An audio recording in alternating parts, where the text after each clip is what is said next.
no relation to Kermit in any way, shape, or form, but yeah. He's apparently got like a really cool backstory. Yeah, I don't know.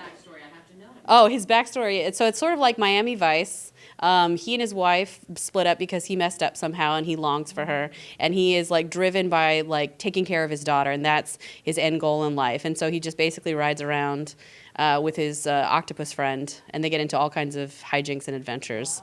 There's also lo-fi video beats that we have of Zermit and his friends. So if you're ever curious what the Zpryme creative team gets up to, that's it. Hey, octopus are very sentient beings, very intelligent. Remember, there was that story about the guy who trained the octopus. I'm not kidding.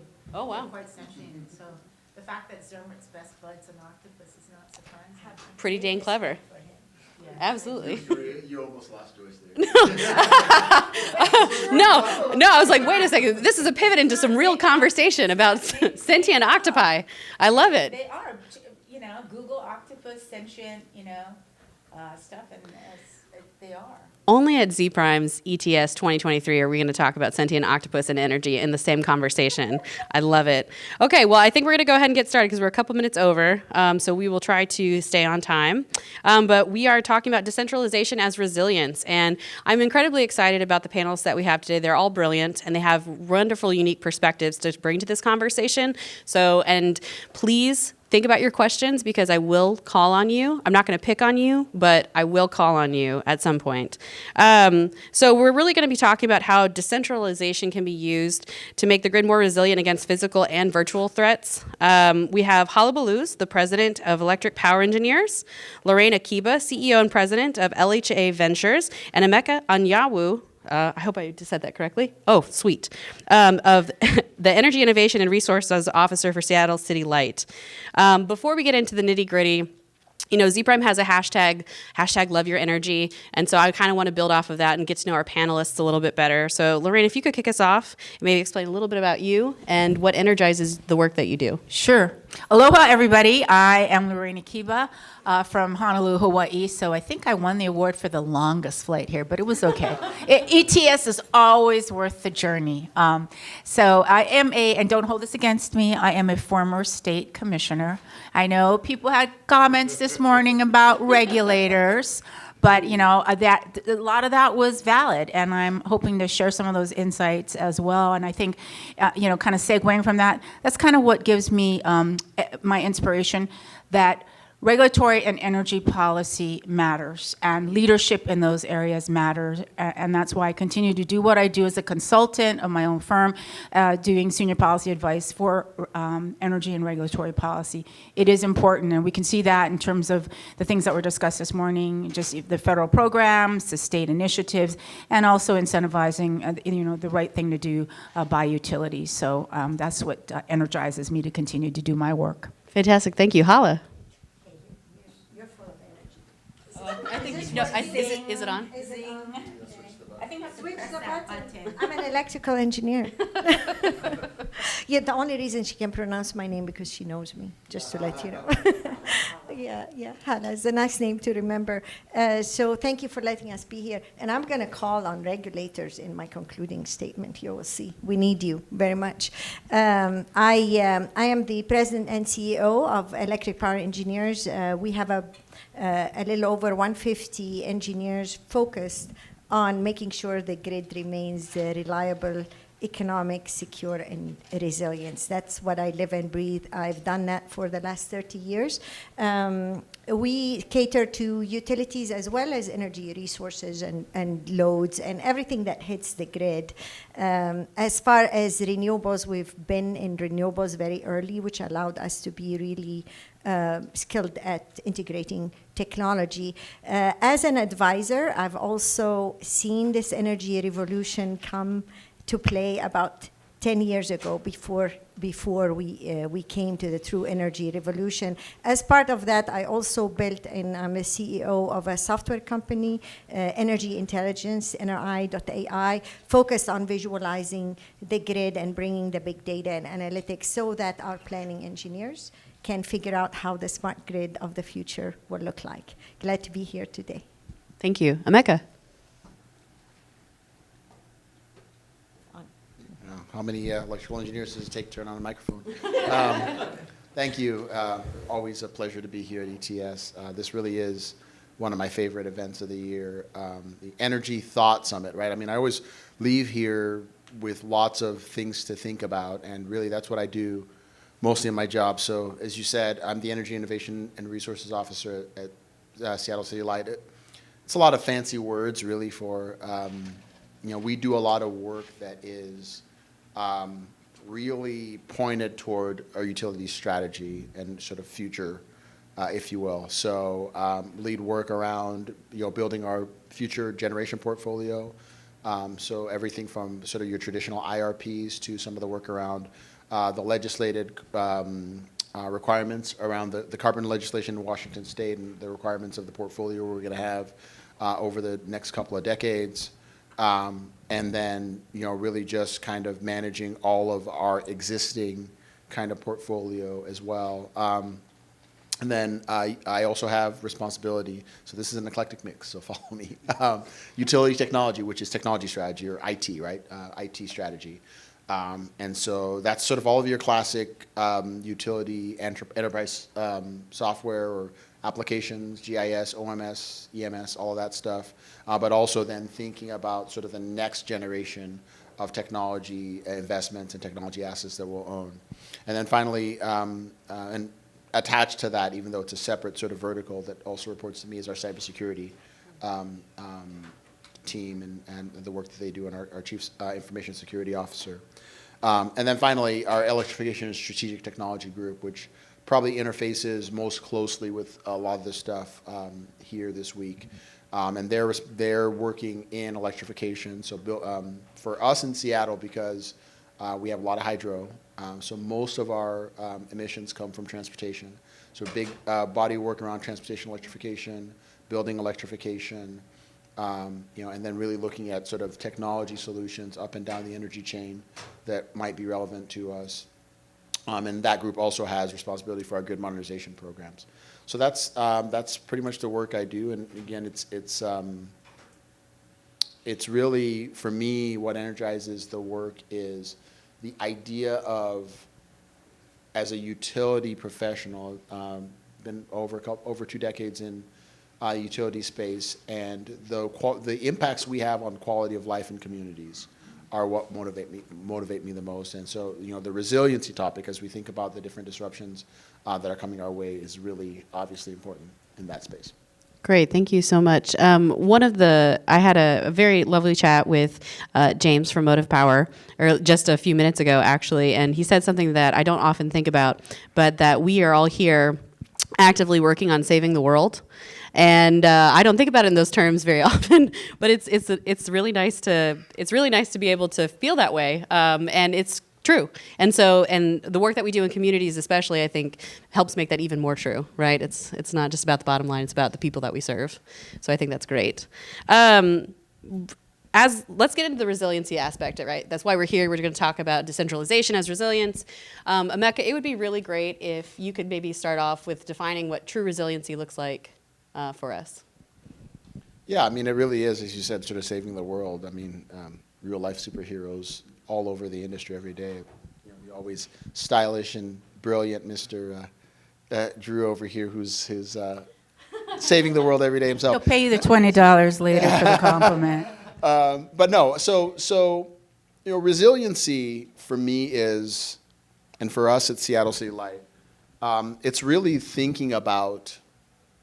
So it is part and parcel to the next generation of energy delivery services or energy delivery infrastructure, right? So a resilient system, a resilient grid, is really how you deliver the services of the future. Given that, as electrification proceeds, we become more of a single sort of energy source society, right? So the resiliency of the electrical system becomes really community resiliency in many ways.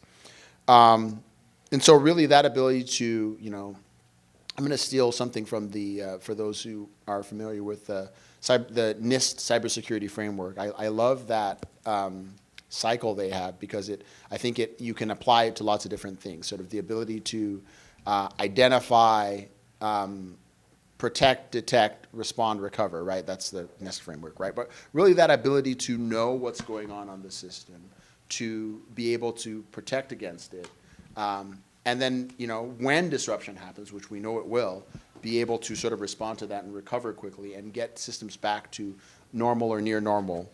But it's really the full scope of community resiliency, like I said. So Seattle, the city of Seattle, and for those who are familiar with the policy environment in Seattle, this will shock no one.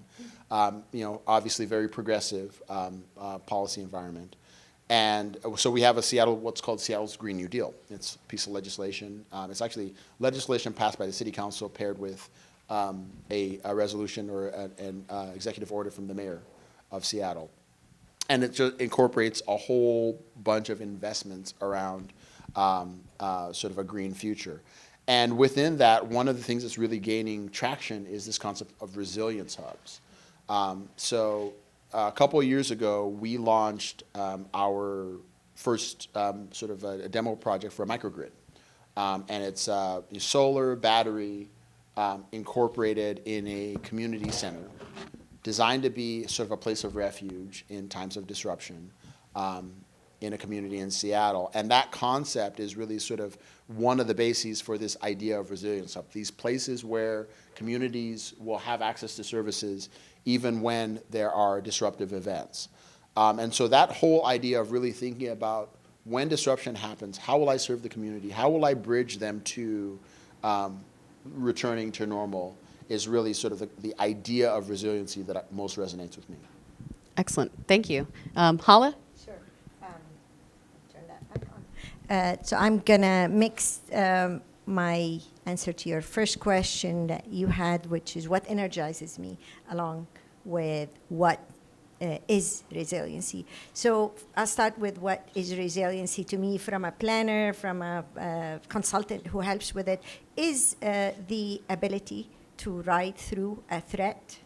And ride through a threat doesn't mean the power will be on all the time. That's called reliability. Resiliency is when bad weather happens, cybersecurity attack. The ability to ride through it, and riding through it means first safety, security. We don't want to lose people, no deaths, nobody dies, but also as much as possible keep people living and continue their life. And that's a big challenge, right? Because it requires a lot of investment to make a system ride through an emergency condition. In that perspective, what energizes me is really keeping the customer in mind when we do that, is the ability to be resilient while keeping the customer having economic ability for affordable electricity and reliable electricity, at the same time resilient electricity, and in an equitable way. These are equations that are very hard to solve, and challenge really excite me. So for me, being able to develop decentralized systems that allow us to ride through that. So what you said resonates exactly with the example that I was going to say. So I'll take what you're doing as a microgrid, which is having access to the people for a place to go maybe charge their phone. I give you the example, and a lot of people in the room here are from Texas, perhaps. How many? Okay, not too much, which is it's exciting. You got people. You have people. You took the longest flight, but there's a lot of people coming from out of town. That's wonderful. So the last snowstorms here in Texas, I want to give the analogy of supply chain issues, not just electricity. What if you had neighborhood or area marketplace where people are growing vegetables or maybe have some resources out there, as opposed to going to the grocery store and being dependent on that? This is really resiliency, right? Being able, and that's why decentralization is so exciting, because we can do enough to keep people safe and have accessible to things on a local aspect, and then we still need the rest of the grid, but differently. Thank you. Thank you. Lorraine? Yeah. I just wanted to give a little bit of background of like, why this former commissioner from Hawaii is up on the dais speaking to you. And I think it's because, we're talking about, DER's decentralization is resilience. And it's, I think, because we are at ground zero. Is my mic still on? Okay, we're at ground zero in terms of Hawaii. You can call us the canary in the coal mine. I like to look at it positively at saying we're sending postcards from the future in terms of whether it's global climate impacts, sea level rise, typhoons, tornadoes in the southeast, which are something that people obviously weren't prepared for, right? These are global climate impacts. But then there's also global economic impacts. We see that because of geopolitical events. Sometimes we, at a local level, have no power to control. Russia attacking Ukraine, supply chain disruption, pandemics, affecting that reality. And so I think for Hawaii, because we are so isolated, help is not a truck roll away, and because we are an island culture of people that are based in our native Hawaiian culture of sustainability, which is a part of resilience. It's a key part of resilience, and being able to be stewards of the environment from which we live and prosper. I think that we've been able to initiate a lot of initiatives. I mean, we're the first state in the U.S. to adopt 100% renewable energy by 2045 and 100% decarbonization by 2045. And that happened back in 2015, before it was a kind of cool, shaky thing to do. We have been leading in terms of grid modernization, distributed energy resource tariffs, and by virtue of policy, like I said, why policy matters. Our legislature back, a few years ago, passed legislation that said, given what we observe, what our people are facing, it is very important to provide resilience, to protect vulnerabilities, and to authorize microgrid services tariffs, which this was unheard of before. I mean, Puerto Rico had done some microgrids after Hurricane Maria, and nobody had really embraced it from a regulatory standpoint. So again, this was when I was a commissioner. It was delegated down to the commission as to how to do this. And that is the role, I think, of commissioners, is to figure out how to not get in the way. And I know some commissioners think of themselves as economic regulators, but there is economic resilience as a result of energy resilience. So to me, what is resilience?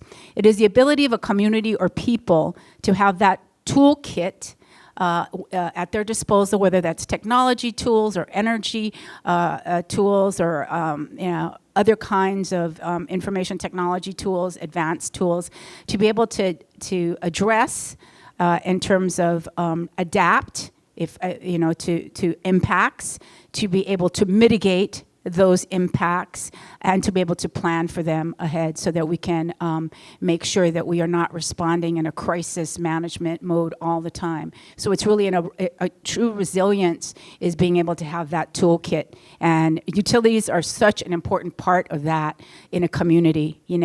They are key stakeholders, and they have a very important leadership role to play. Thank you very much. So from your perspective, Lorraine, what will decentralization look like in the future? Oh, I love to do this. This is my futurist, share of the vision. And I actually, this is actually what makes me feel really good. And when you ask me, what energizes me, to say that what things I was talking about in 2012 when I first became a commissioner, now 10 years later, we're seeing this at ETS being implemented, not by just a few progressive utilities like the ones in Texas and Seattle, but people across the country. And you're seeing, investor-owned utilities, major companies like GE, Oracle, Google, embracing DER. So I think for me, the ultimate vision of what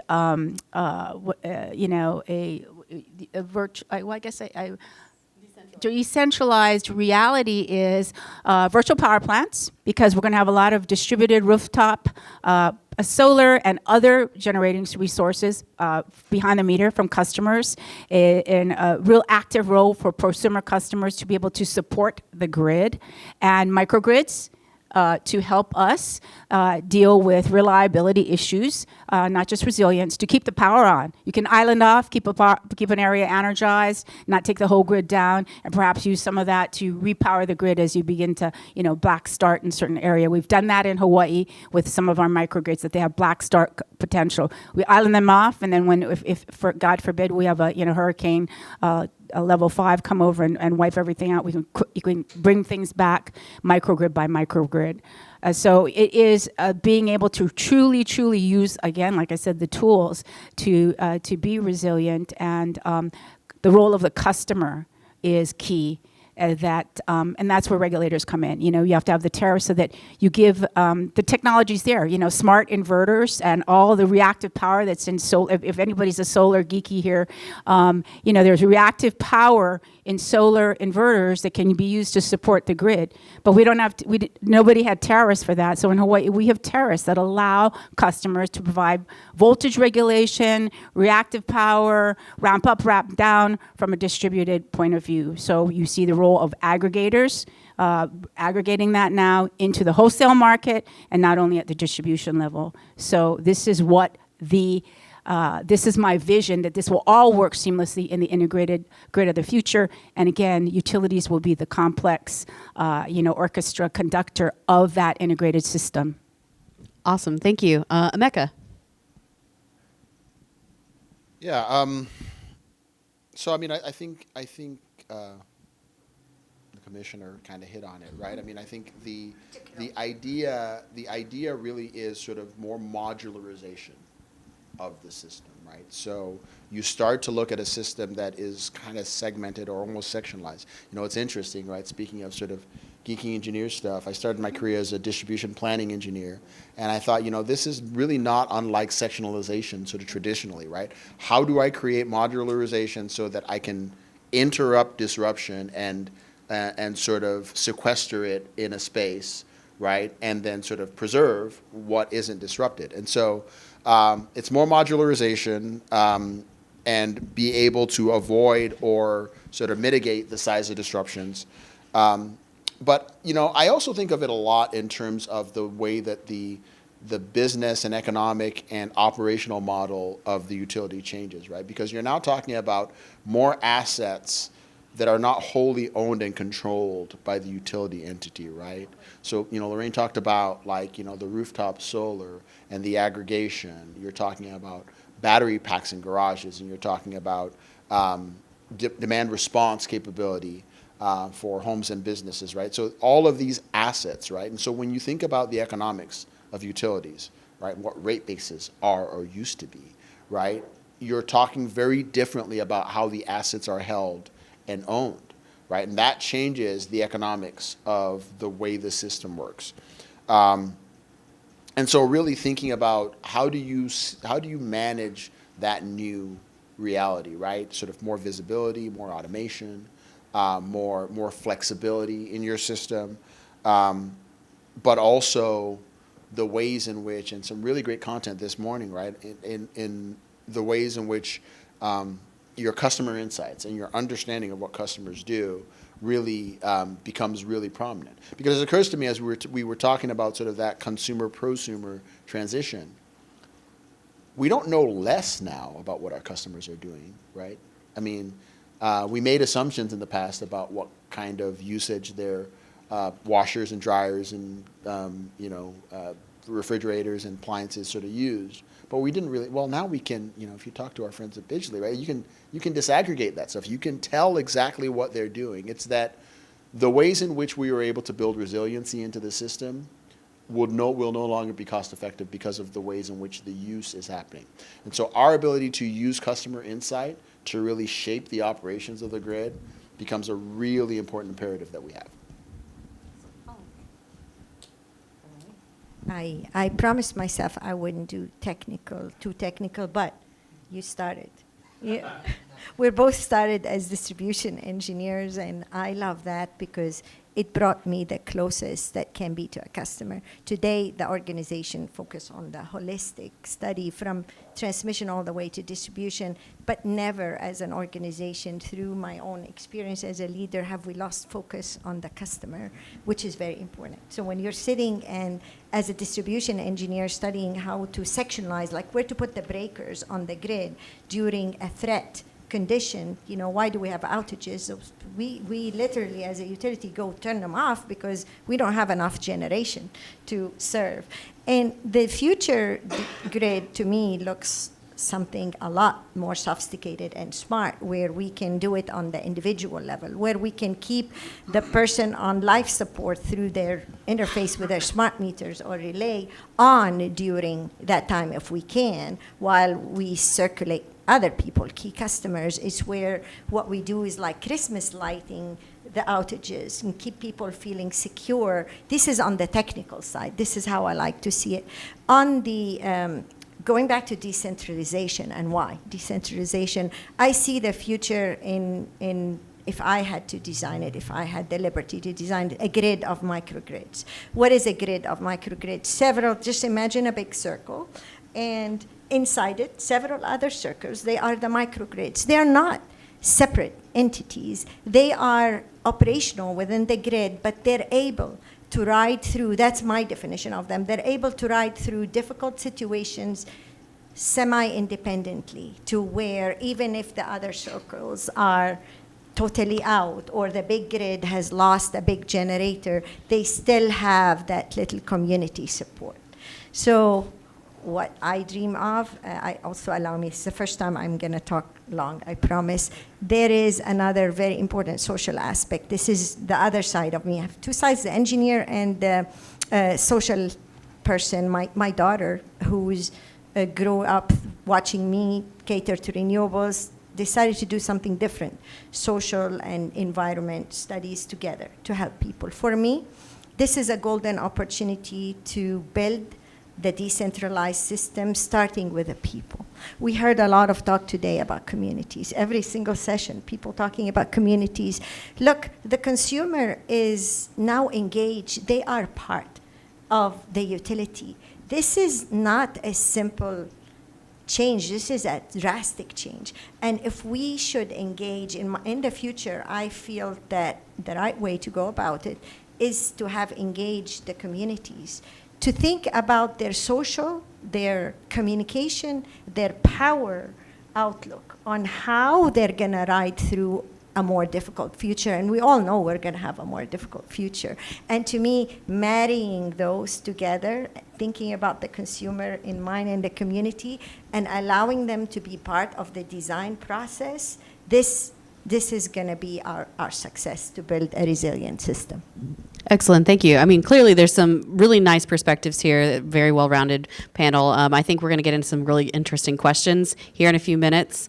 But, we've talked about it or talked around it with resilience and the threat landscape, right? So having a decentralized future, the threat landscape is definitely shifting, and it's very dynamic right now. So how do we deal with that? Hala, would you start us off? It will be short. So not only threats are increasing, physical and virtual. They are. We know that, and I don't need to preach that. That's where I'm short. The landscape is changing. How? Think about it. We've got really aging infrastructure. Add that to the mix. We've got cybersecurity. Add that to the mix. They're increasing. And just to take that into the context, because I want all of us to rise and understand how difficult of a problem this is. Technology, the adoption of technology is a blessing, but it's also a threat too. Every single device we add to the system, a breaker, comes and introduces a window of cybersecurity threats. We have to manage that.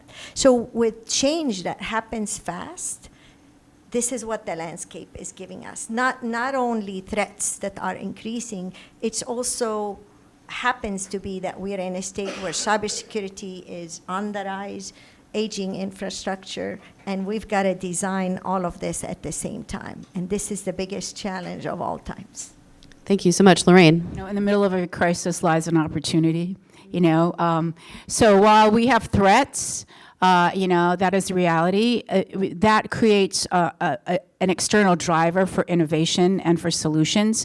And I think that's why the integrated grid of the future that I spoke to earlier is so important in terms of really coordinating. And I think Hala and both, you know, has mentioned that in terms of the planning, you know, and at Seattle Latent Power, you guys have done an actual good job of implementing that. You know, you just talk the talk, you walk the walk in terms of integrated resource planning. But it is really important. What happens at the distribution level affects what happens at the transmission level. We saw that in California, you know, with the really severe heat and on the West Coast this past summer. So it is really important when you're dealing with those kind of threats to have an integrated approach. It doesn't affect just the energy sector. You know, water, our water utilities, the energy water nexus, our transportation facilities are equally impacted by these threats. And I would say that is why it is so important to be able to use the technology tools that are there. We talked about all this morning. We have so many tools in the toolkit, but are we really being able to use them? You know, what are the barriers? We need to address those barriers.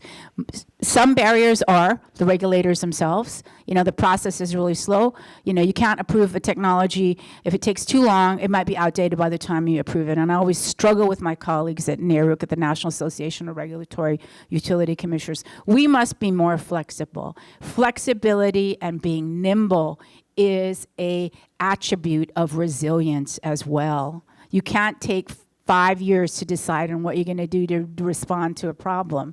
But what you could do ahead of time is plan for it, use the intelligence you have, and use these resources. And for decentralization, one of the biggest barriers is interconnection. We heard that this morning. So that has to be addressed. That is a number one short-term action that we need to deal with, to address, so that we can utilize truly productively all these tools and of the grid edge technology and all the, you know, the AMI and the deployment.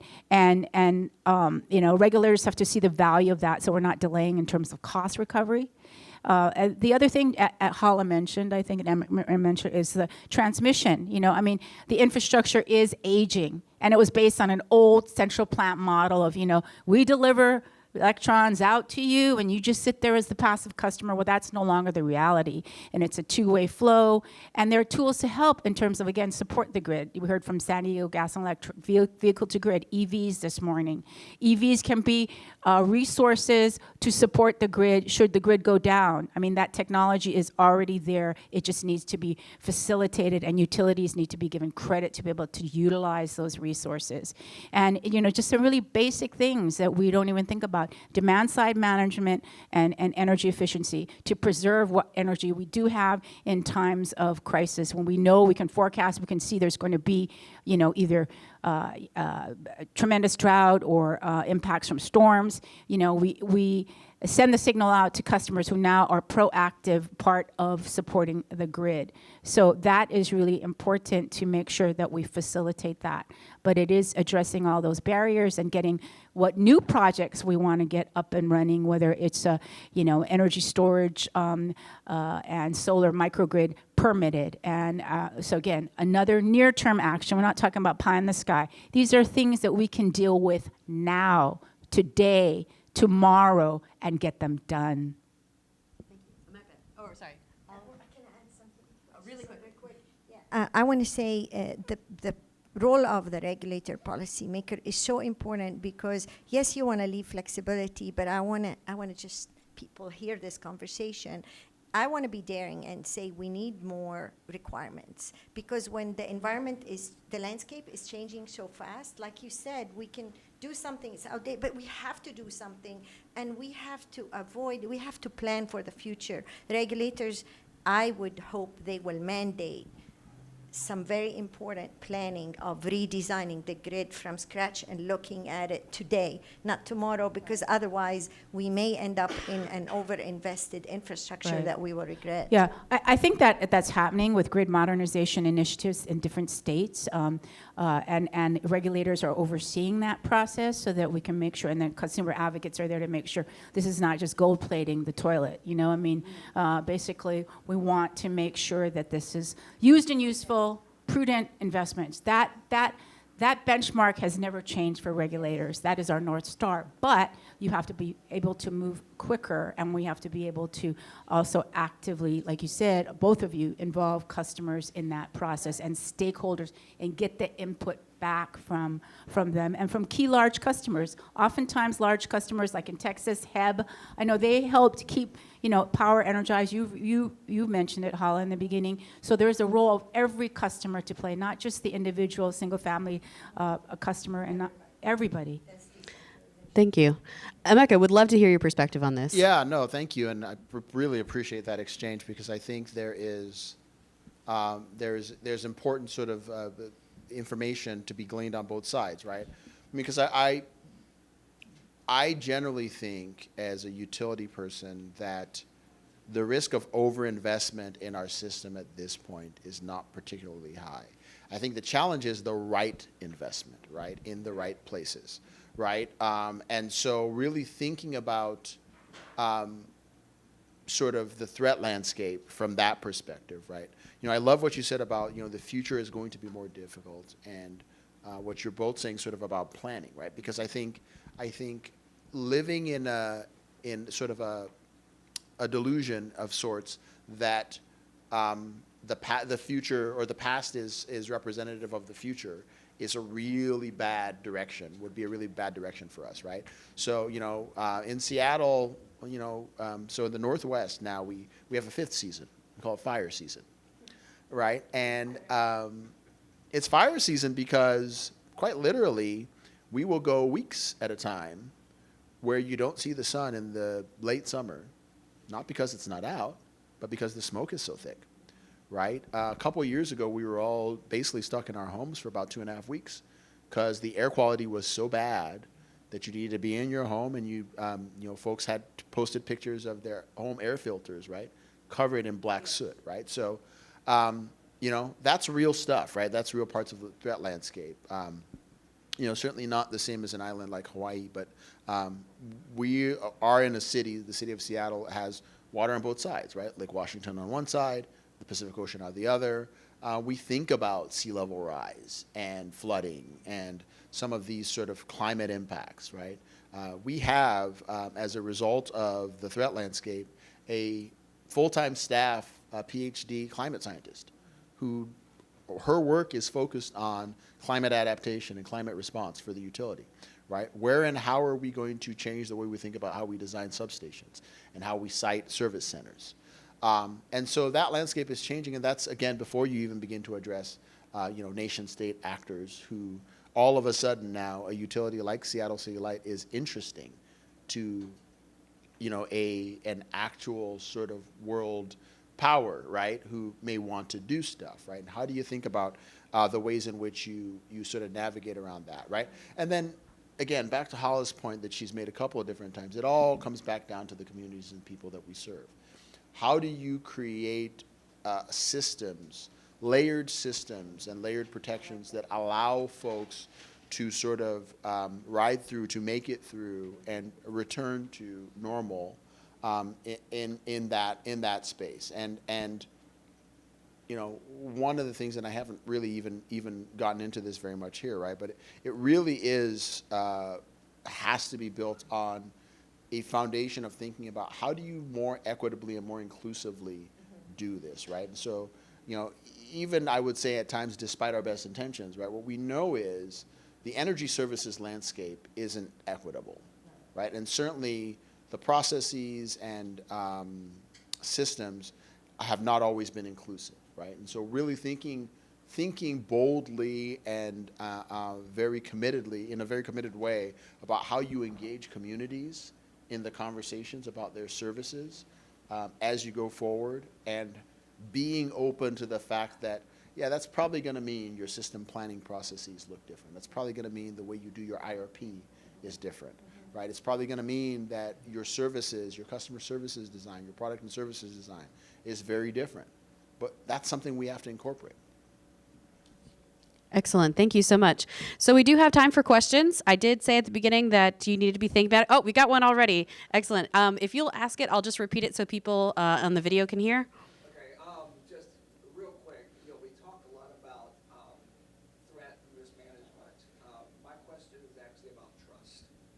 So a lot of what's going to have to occur with decentralization around resiliency is going to require a whole new level of trust among ecosystem participants. You're talking about communities, just everybody up and down the value chain. How do we promote that level of trust to get to a decentralized future? Yeah. So the question was, how do we promote that level of trust to have a decentralized future across the value chain? May I? I think Lorraine Oh, asked go first. ahead. Yeah, I'm Oh, going to yeah. respond first, and then you can respond. I think that is a responsibility for the regulator, and in our jurisdiction and in many jurisdictions, they're dealing with this change requirement and making sure that you include everyone in the community. It's really making sure that there is stakeholder involvement and stakeholder input. It's not just a nice what if Seattle Light and Power wants to go talk to their customers. It is a requirement that you must demonstrate when you come in front of the regulator for approval that you have dialogued. And it takes, democracy is not always easy and fast, but that you've made the effort to reach out to the community members, to the key stakeholders, to the industry allies, and you've gotten input. And sometimes these technical working groups are very cumbersome to organize, but once you get the input, even though people can disagree, there's a belief in the process that people had input and they were able to be heard, even if ultimately the decision maker does not accept what they were proposing, they were a part of that process. So I think that's really important, and it is important to have community-based organizations that are in underserved communities that have been always impacted because they've got the dirty plant in their, in their backyard, or they're suffering from cancer, or public health threats, to be invited to the table, to the dialogue, and to address those concerns,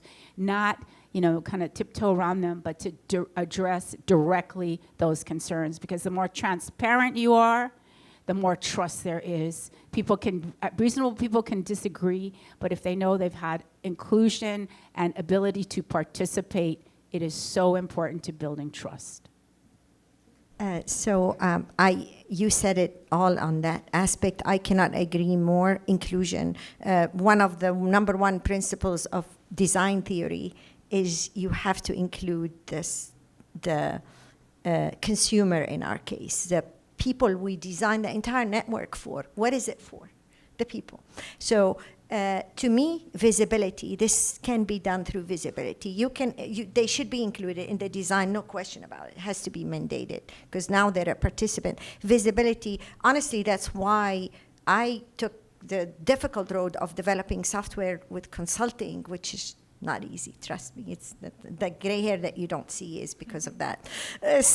But visibility, the ability to simulate what it looks like, is very, very important for us and for the consumer. So all the stakeholders need to see this is new. We cannot say I want to use EVs for V2 grid, and I want to use DERs, and we should not be building a transmission line if we can do it with DERs. But we need visibility, and we need the people who are going to be impacted by it to see the simulations of how this looks like. And I'll just be really brief so we get time for more questions. I would just say, think of the internet, right? And the number of different endpoint devices that exist on that system. I think if we are capable of figuring out protocols to be able to optimize and operate all of these disparate devices on a worldwide scale, surely we can figure out how to incorporate somebody's Powerwall battery in their garage, right? And I think trust goes both ways. I think historically our industry has not been great about trusting our customers to do the right thing. I think we've taken a very paternalistic approach to things, and that's got to change. Thank you so much. We do have time for one more question. Do we have one more question? Oh, we got. Yeah, I'm not you. Not you today, Drew. You had enough stage time. Wow. Just afterwards. Wow. Drew and I go way back. It's fine. It's fine. But gentleman in the back had a question. So for large customers who have operational capability requirements, I'll pivot a little bit here.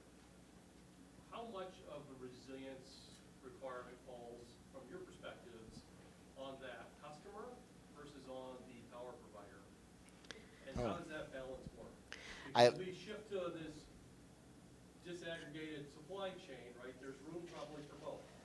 So the question, just for the people who are going to be watching later, was where does the responsibility lie between the customer and the provider? Yes. Okay, thank you. So I love that one because of where you started it, which is, I definitely think there is room for a conversation that thinks about, essentially those who have more have a sort of higher duty of care, right? And so as you think about customers who have access to resources, customers who have access to capability, what is their role in a resiliency landscape? I think that again, that is one of those areas in which it is very true that equality isn't the same thing as equity, right? Equity is really sort of balancing, your capability and your need, and making sure that the resources flow to the areas of greatest need first. And so I definitely would think that, large customers, large commercial customers, customers with different sort of service requirements or sort of community that they serve, that I think that should be in the matrix of how you make decisions about where do you make your resiliency investments first. All right. I think there's responsibility on both, but the bigger responsibility first lies on the utilities entities and the regulators to set the boundaries, the rules in communication with the customer, but how it works, because we can't expect the customer to design the grid from the bottoms up. We have to do that. And we are responsible. We am assisting you. That's why I'm not a utility. We have the responsibility to educate the customer too. But once we get to the point where the customer is engaged, there's definitely also responsibility on the customer. That's where I think we want to get, where the consumer knows that their action will really impact the outcome of riding through an event. Lorraine? Yeah, I think that large commercial customers are probably really the most key customers when it comes to demand-side management, especially if you have large load that you can shift to help facilitate more renewables. Solar at the midday, if you're a water utility, you can pump midday when there's excess solar, or pump at night when there's excess wind. If you're a large manufacturing customer, that you can do your processes with the right, demand response credits and incentives from your utility, then you are working in partnership to benefit the good of the whole. Of course, you should be given credit for that, just as an individual customer that has the power wall behind the meter and says, utility, I give up the right. You can control my water heater. You can control my battery. If for some reason down 5 miles away, the grid's gone out and my neighbors need that power, you can use what I have excess, or you can bank that. So it is a two-way street, but the utility has to be able to competently be able to operate that way and to be able to manage that. And that's why my comment at the beginning is the utility is the conductor of that complex system, and therefore that is a key responsibility. But large customers, if that's your background, very important role. I mean, that's kind of demand side management that's going to make a difference to get us to 100% renewable faster. Excellent. Thank you. We are out of time. If we could give them a round of applause, please, that would be amazing. And then if you do want to ask them questions, we have a little bit of time between the next session, but find them in the hallway, and thank you all so much.